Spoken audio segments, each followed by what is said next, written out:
जी doctor साहब जड़ा असी मैसेज पढ़न जा रहे हैं वो आया है नवरूप सिंह जी का एडिलेड आस्ट्रेलिया तो ये लिखते हैं डॉक्टर साहब आ लिंक आ उज्जवल दोसांझ वालियां दे उस लेख दा जो वो Canadian prime minister Justin Trudeau नूं ते उस दी टीम नूं वार्निंग दित्ती है इंडियन सरकार दे हवाले नाल मार्च विच ट्रूडो दे भारत विच जा रहे ट्रेड मिशन दे ਕੰਟੈਕਟ ਵਿੱਚ ਲਿਖਿਆ ਹੈ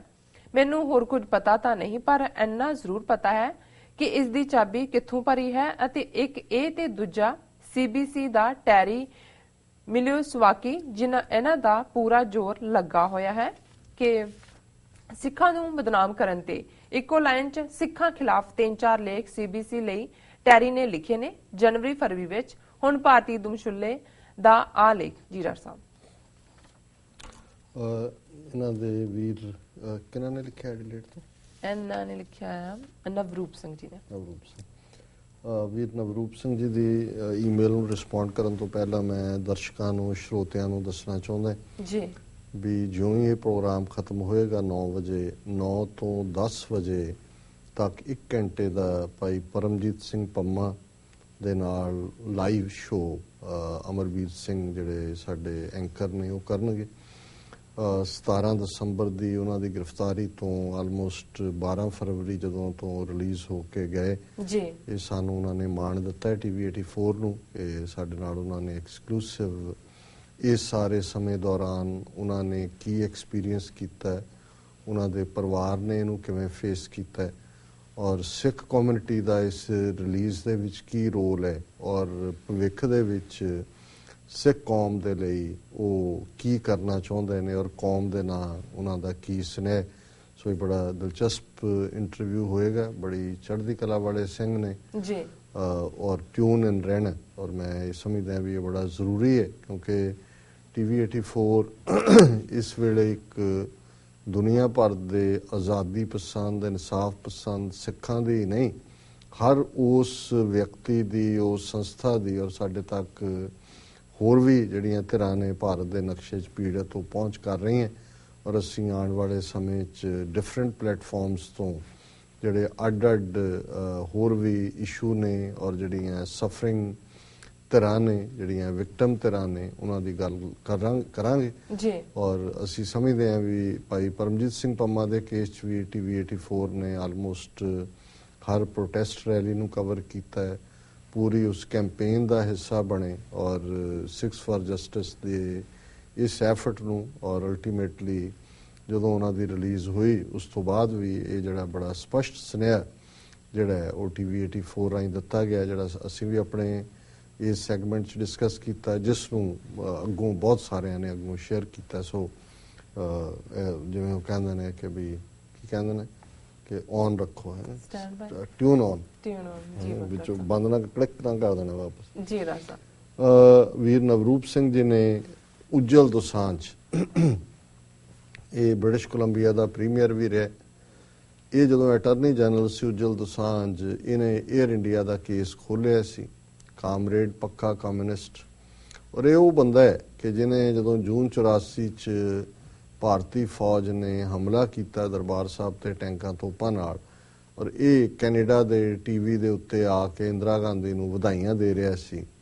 ਕਿ ਬਹੁਤ ਵਧੀਆ ਕੰਮ ਕੀਤਾ ਔਰ ਇਹ ਜਿਹੜੇ ਅਲਗਾਵਵਾਦੀ ਔਰ ਦਹਿਸ਼ਤਗਰਦ ਔਰ ਇਹਨਾਂ ਦੇ ਖਿਲਾਫ ਕਾਰਵਾਈ ਇਹ ਵੱਖਰੀ ਗੱਲ ਹੈ ਵੀ ਇੰਟਰਵਿਊ ਦੇ ਕੇ ਘਰ ਪਹੁੰਚਣ ਤੋਂ ਪਹਿਲਾਂ ਉਹ ਹਸਪਤਾਲ ਪਹੁੰਚਿਆ 22 ਦੇ ਕਰੀਬ ਟਾਂਕੇ ਉਹਦੇ ਸਿਰ ਤੇ ਸੀ ਤੇ ਉਹ ਅਜੇ ਵੀ ਉਹਨੂੰ ਕਈ ਵਾਰੀ ਉਹ ਟਾਂਕੇ ਆ ਤੇ ਜਿਹੜਾ ਵਗਿਆ ਖੂਨ ਹੈ ਉਹ ਬੜਾ ਦੁਖੀ ਕਰਦਾ ਔਰ ਉਸ ਤੋਂ ਬਾਅਦ ਕਿਉਂਕਿ ਉਹਨਾਂ ਦੀ ਜਿਹੜੀ ਲੋਕਲ ਪਾਰਟੀ ਹੈ NDP ਉਹਦੇ 'ਚ ਉਹ ਗਿਆ ਉਹਦੇ ਰਾਹੀਂ ਅਟਾਰਨੀ ਜਨਰਲ ਬਣਿਆ ਔਰ ਫਿਰ ਇਹ ਬ੍ਰਿਟਿਸ਼ ਕੋਲੰਬੀਆ ਦਾ ਪ੍ਰੀਮੀਅਰ ਵੀ ਰਿਹਾ ਜਿਹੜਾ ਜਿਹਨੂੰ ਅਸੀਂ ਚੀਫ ਮਿਨਿਸਟਰ ਉੱਥੋਂ ਦੇ ਸੈਂਸ 'ਚ ਕਹਿੰਦੇ ਹਾਂ ਇੱਕ ਗਵਰਨਰ ਵਰਗੀ ਪੋਜੀਸ਼ਨ ਹੈ ਔਰ ਇਸ ਕਿਸਮ ਦਾ ਇਹਦਾ ਆਪਣਾ ਕਿਰਦਾਰ ਹੈ ਜੇ ਇਹਨਾਂ ਨੂੰ ਕਹੋ ਜਦੋਂ ਇਹ ਸੀ ਕਿ ਜੀ ਉਹਨੇ ਵਿਰੋਧ ਕੀਤਾ ਉਜਲ ਦੋਸਾਂਝ ਨੇ ਜਾਂ ਇੱਦਾਂ ਹੀ ਐਂਟਾਈ ਸਿੱਖ ਉਹਨਾਂ ਨੇ ਕਿਹਾ ਜੀ ਨਹੀਂ ਉਹ ਵਿਚਾਰਧਾਰਕ ਤੌਰ ਦੇ ਉੱਤੇ ਹੀ ਕਿਉਂਕਿ ਲੈਫਟਿਸਟ ਹੈ ਔਰ ਉਹ ਉਹਨਾਂ ਦੇ ਨਾਲ ਪਰ ਜਦੋਂ ਇਹਨੂੰ ਲੱਗਾ ਕਿ ਵੀ ਇਹ ਹੁਣ NDP ਨਹੀਂ ਜੇ ਉਹਨੇ ਉੱਪਰਲੇ ਹਲਕੇ 'ਚ ਜਾਣਾ ਹੈ ਤੇ ਪਾਰਟੀ ਬਦਲ ਕੇ ਉਹਨੂੰ ਕੋਈ ਅਗਲੀ ਰੈਕਗਨੀਸ਼ਨ ਮਿਲ ਸਕਦੀ ਹੈ ਵੱਖਰੀ ਗੱਲ ਹੈ ਵੀ ਉਦੋਂ ਫਿਰ ਲਿਬਰਲ ਦਾ ਦਾ ਨਹੀਂ ਲੱਗਾ ਕੰਜ਼ਰਵੇਟਿਵ ਦੀ ਸਰਕਾਰ ਬਣ ਗਈ ਇਹ ਲਿਬਰਲ ਪਾਰਟੀ ਚਲਾ ਗਿਆ ਹੁਣ ਬੁੱਢਾ ਹੋ ਗਿਆ ਔਰ ਹੁਣ ਇਹ ਲੇਖ ਲਿਖਣ ਦੇ ਉੱਤੇ ਔਰ ਇਸ ਕਿਸਮ ਦੇ ਬੰਦੇ ਜਿਹੜੇ ਆਲਰੇਡੀ ਇੰਡੀਅਨ ਨੈਸ਼ਨਲਿਜ਼ਮ ਔਰ ਪੁਰਾਣੀਆਂ ਗੱਲਾਂ ਕਰਦੇ ਹੋਣ, ਇਹ ਰਹਿ ਹੀ ਨਹੀਂ ਸਕਦੇ। ਜਿਵੇਂ ਉਹ ਵਾਰਿਸ ਸ਼ਾਹ ਨਾਲ ਆਦਤਾਂ ਜਾਂਦੀਆਂ ਨੇ, ਭਾਵੇਂ ਕੱਟੀਏ ਪੋਰੀਆਂ ਪੋਰੀਆਂ ਜੀ, ਇਹ ਆਦਤ ਤੋਂ ਮਜਬੂਰ ਹੈ। ਔਰ ਇਹਦੇ 'ਚ ਕੋਈ ਸ਼ੱਕ ਨਹੀਂ ਹੈ ਕਿ ਮੈਂ ਜਿਹੜਾ CBC ਦਾ ਟੈਰੀ ਮਿਲਿਸਵਕ ਹੈ, ਇਸ ਦਾ ਵੀ CBC ਦੇ ਉੱਤੇ, ਜੇ ਮੈਂ ਗਲਤ ਨਾ ਹੋਵਾਂ, ਤੇ ਆਲਰੇਡੀ ਇੱਕ ਅੱਧਾ ਕੇਸ ਵੀ ਕੈਨੇਡਾ ਦੇ ਵਿੱਚ ਸਿੱਖ ਜਥੇਬੰਦੀਆਂ ਨੇ ਦਾਇਰ ਕੀਤਾ ਸੀ। ਇਹ ਵੀ ਵਨ ਸਾਈਡਡ ਵਰਜ਼ਨ। ਔਰ ਇਹ ਇਸ ਕਿਸਮ ਦੇ ਲੋਕ ਜਿਹੜੇ ਨੇ, ਦੇਖੋ ਜਦੋਂ ਹਕੂਮਤਾਂ ਦੇ ਨਾਲ ਤੁਹਾਡੀ ਟੱਕਰ ਹੁੰਦੀ ਹੈ ਤੇ ਹਕੂਮਤਾਂ ਨੇ ਜੇ ਆਪਣਾ ਕੇਸ ਦੇਣਾ ਹੈ ਔਰ ਜਿਹੜੇ ਲੋਕ ਜੈਨੂਇਨ ਨੇ ਉਹਨਾਂ ਨੂੰ ਬਦਨਾਮ ਕਰਨਾ ਹੈ, ਉਹ ਕੀ ਕਰਨਗੇ? ਮੀਡੀਆ ਦੇ ਵਿੱਚ ਘੁਸਪੈਠ। ਔਰ ਕੈਨੇਡਾ ਦੇ ਵਿੱਚ ਇੱਕ ਦੋ ਉਹਨਾਂ ਦੇ ਨੈਟਵਰਕਸ ਨੂੰ ਛੱਡ ਕੇ ਬਹੁਤ ਸਾਰਾ ਨੈਟਵਰਕ ਸਿੱਖ ਵਿਰੋਧੀ ਭੁਗਤੇ। ਔਰ 에ਅਰ ਇੰਡੀਆ ਦਾ ਕੇਸ ਹੀ ਸਾਹਮਣੇ ਹੈ। ਇੱਕ ਹੁੰਦਾ ਹੈ ਕਿ ਵੀ ਗਿਲਟੀ ਤੋਂ ਪਹਿਲਾਂ ਹੀ ਤੁਸੀਂ ਟ੍ਰਾਇਲ ਕਰ ਦਿੱਤਾ ਹੈ, ਅਲਟੀਮੇਟਲੀ ਸਿੱਖ ਇਨੋਸੈਂਟ ਸਾਬਤ ਹੋਏ ਉਹਦੇ ਵਿੱਚ। ਲੇਕਿਨ ਜਿਸ ਤਰੀਕੇ ਨਾਲ ਇੰਨੇ ਵਰੇ ਉਸ ਟ੍ਰਾਇਲ ਨੂੰ ਮੀਡੀਆ ਨੇ, ਔਰ ਕਿਉਂਕਿ ਇੰਡੀਅਨ ਫੰਡਡ ਸੀ, ਆਪਰੇਸ਼ਨ ਵੀ ਇੰਡੀਅਨ ਇੰਟੈਲੀਜੈਂਸ ਦਾ ਸੀ ਔਰ ਇੱਧਰ ਵੀ ਉਹਨਾਂ ਨੇ, ਔਰ ਉਸ ਨੂੰ ਉਹਨਾਂ ਨੇ ਜਿਹੜਾ ਬਿਲਕੁਲ ਸਿੱਖਾਂ ਦੇ ਖਾਤੇ 'ਚ ਪਾ ਦਿੱਤਾ। ਔਰ ਇਸੇ ਤਰ੍ਹਾਂ ਹੁਣ ਕਿਉਂਕਿ ਸਰਕਾਰ ਜਿਹੜੀ ਹੈ ਉਹ ਲਿਬਰਲ ਦੀ ਬਣੀ ਹੈ ਔਰ ਉਸ ਦੇ ਥੱਲੇ ਜਿਹੜਾ ਡਿਫੈਂਸ ਮਿਨਿਸਟਰ ਜਿਹੜਾ ਉਹ ਸੱਜਣ ਬਣੇ ਨੇ, ਸ਼ਾਇਦ ਹਰਜੀਤ ਸਿੰਘ ਸੱਜਣ ਜੀ, ਔਰ ਸਿੱਖ ਮੈਂਬਰ ਪਾਰਲੀਮੈਂਟ ਬਣੇ ਨੇ। ਸੋ ਹੁਣ ਇਹਨਾਂ ਦਾ ਇਹ ਯਤਨ ਹੈ ਔਰ ਮੂਵਮੈਂਟ ਵਾਪਸ ਦੁਬਾਰਾ ਖੜੀ ਹੋਈ ਹੈ ਖਾਲਿਸਤਾਨ ਦੀ। ਸੋ ਹੁਣ ਉਹਨਾਂ ਨੇ, ਕਿਉਂਕਿ ਜਿਹੜਾ ਇਹ ਜਸਟਿਨ ਟਰੂਡੋ ਹੈ, ਟਰੂਡੋ ਹਾਂ, ਇਹਨਾਂ ਦੇ ਪਿਤਾ ਵੀ ਜਿਹੜਾ ਉਹ ਸਿੱਖਾਂ ਦਾ, ਜੀਨ ਕ੍ਰਿਸਚੀਅਨ ਸਿੱਖਾਂ ਦਾ ਦੋਸਤ ਸੀ, ਇਹ ਵੀ ਹਮਦਰਦੀ ਰੱਖਦਾ ਹੈ।